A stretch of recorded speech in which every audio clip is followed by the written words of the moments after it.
علیکم. جیسے کہ آپ کو پتہ ہے میرا نام تکمیل ہے اور میں ٹک ٹاک اینڈ یوٹیوب پر ڈیلی ویڈیو پوسٹ کر رہی ہوں. سو آج کی میری ویڈیو جو ہے وہ میں نے آپ سے کل کہا تھا کہ میں حالم کا پہلا پارٹ جو ہے وہ میں پڑھ چکی ہوں اور اس کے حوالے سے میں نے اس کتاب سے کیا چیزیں سیکھی ہیں وہ میں آج آپ کو بتاؤں گی.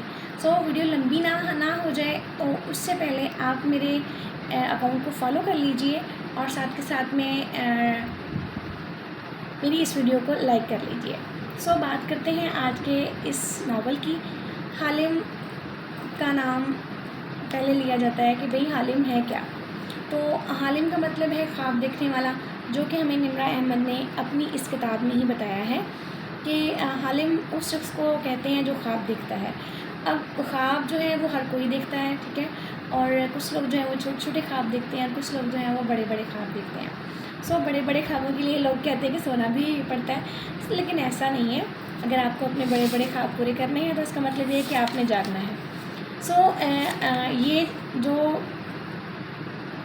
حصہ ہے حالم کا، یہ 13 باب پر مشتمل ہے اور اس میں آج جو ہم ڈسکس کرنے والے ہیں وہ ہے گدلے پانیوں کا سنگم، جو کہ حالم کا پہلا باب ہے.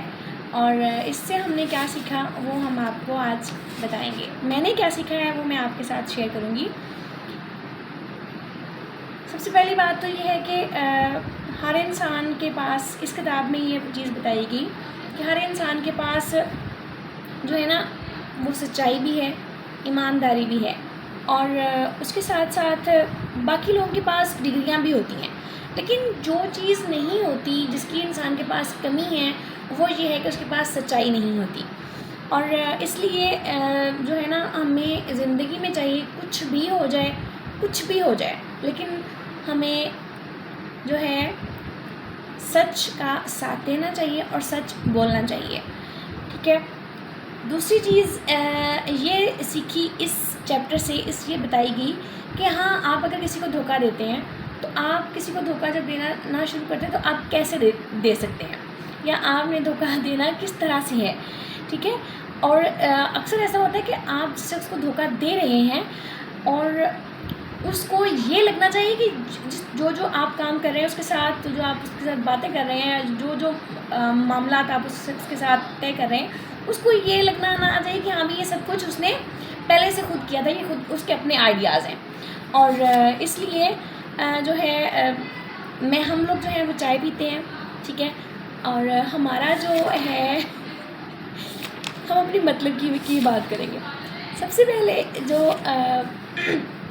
اس میں چیز بتائی گئی، باقی ساری چیزیں بھی ہیں لیکن بات ہم چائے پینے والے لوگ ہیں. اور چائے کے میں ایک چیز انفارمیشن جو بتائی گئی وہ یہ ہے کہ چائے میں موجود جو کیفین ہوتی ہے وہ انسان کے لیے اتنی خطرناک ہو سکتی ہے کہ وہ اس کو بہت سارے خطرات سے جو ہے وہ دوچار کر سکتی ہے. اور اس کے علاوہ جو ہے چائے میں بہت ساری بیماریوں کی دوا بھی ہے، لیکن چونکہ وہ جو شخص تھا وہ ایمپرر شین لانگ جو ہے وہ ایک بادشاہ تھا اور اس نے جو ہے اس پہ کبھی اعتبار نہیں تھا کیا، ٹھیک ہے. کیونکہ چائے کی زیادتی جو ہے وہ سر درد، پینک اٹیکس اور بے خوابی اور ڈائریا اور کنفیوژن کا سبب بنتی ہے. لیکن میں کہتی ہوں کہ یہ ساری چیزیں جو ہے نا وہ اس سے بھئی نہیں ملتی جلتی. چاہے ہمیں کچھ چیزوں کا نا ہمیں پتہ بھی ہوتا ہے، ہم ان کے بارے میں جانتے بھی ہوتے ہیں کہ ہاں بھی یہ چیز ہمارے لیے خطرناک ہے، لیکن ہم پھر بھی اس کام کو کرنا مناسب سمجھتے ہیں. ایسا کیوں؟